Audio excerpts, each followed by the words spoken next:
Hindi pa nga nabigyan ng linaw at hustisya ang aksidente ni Lolo Pepe.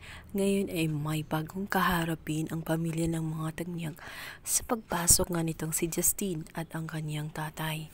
Dahil magdadala na naman ito ng panganib dahil nagbabalak nga ito na agawin sa kanila ang Apex. Gusto kasi ni Justine na iparana sa kanyang ina ang kanyang mga paghihirap at ang mga sakit na kanyang nararanasan noong oras na magdesisyon ang kanyang ina na ibigay nga siya sa ampunan. Kaya naman dito ipadadaan niya ang kanyang galit. Mananatili siya sa loob ng Apex, ngunit hindi para kay Giselle kundi para sa ibang pakay.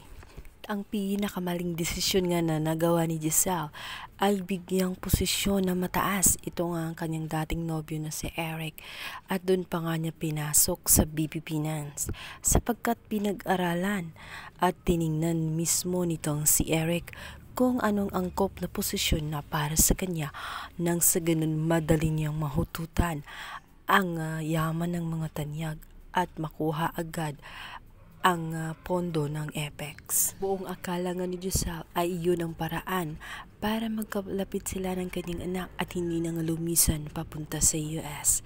Ngunit makikipagplastikan lang pala itong si Justine dahil wala talaga siyang plano na magkaayos sila ng kanyang ina. Tuwa na nga ang iba dahil nawala na nga itong si Moira at si Zoe na labis na pasakit at pahirap dito sa ating mga bida. Ngayon ay meron namang bagong pumalit at sa ating palagay as mas malala pa nga si Eric dito kay Moira na siyang malupit na kalaban nitong si Giselle at sa pamilya ng mga Tanyag dahil sa sakit din na kanyang naranasan na itinakwil siya ng mga Tanyag dahil nga ina-underestimate ang kanyang kakayahan at sinabi sa kanya na hindi siya worth it para kay Giselle. Ngayon ay kakamkamin niya ang yaman na siyang nagpapahiwalay sa kanilang dalawa sapagkat hinusgahan nga siya agad. Ang kanyang kakayahan ay minaliit at kaya naging dahilan kung bakit sila nagkahiwalay ng tuluyan. Bilang banda, tinawagan nga nitong si Carlos ang kanyang anak na si Zoe upang kumustahin ang kanyang lagay.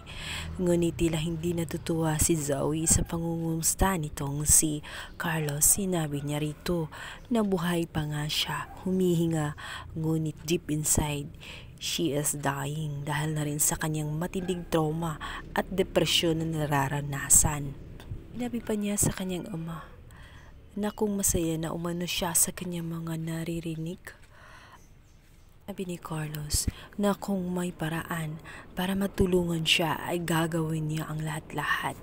Subalit giit naman itong si Zoe dahil sa oras nga na magising itong si Lolo Pepe ay talagang goodbye ang lahat-lahat. Dahil alam na rin ni Lolo Pepe na siya ang tunay na ama at tiyak na madadamay din siya sapagkat nagawa niya itong ilihim sa lahat-lahat ni kahit nga kay Lynette ay hindi niya sinabi ang katotohanan at hanggang ngayon patuloy pa rin niya itong niloloko.